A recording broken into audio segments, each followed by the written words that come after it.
আসসালামু আলাইকুম।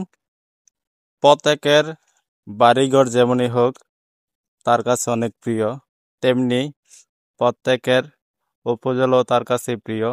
বলছি ব্রাহ্মণপাড়া উপজেলার কথা। আজকে আপনাদেরকে দেখাবো ব্রাহ্মণপাড়া উপজেলার প্রথম গেট দিয়ে ঢোকার পর যে জায়গাগুলা আছে, স্থানগুলা সবগুলা দেখানোর জন্য চেষ্টা করব। আজকে আপনাদেরকে দেখাচ্ছি ব্রাহ্মণপাড়া উপজেলার শহীদ মিনারের যে সামনের জায়গাটা। এই জায়গাটার মধ্যে আগে গাছ ছিল, এখন গাছগুলো মারা গেছে, এখন আবার জন্মাবে। খুব সুন্দর একটা পরিবেশের মধ্যে এই যে শহীদ মিনারটা, এটার পাশে আছে মুক্তিযোদ্ধাদের নামের তালিকা। তো আপনারা যারা ব্রাহ্মণপাড়া উপজেলায় বাড়ি এদিকে আসা হয় না, যারা শহরে থাকেন, বিদেশ থাকেন, তাদের জন্য এই ভিডিওটি তৈরি করা। তো আমার ভিডিও যারা আপনারা পছন্দ করেন তারাই দেখেন।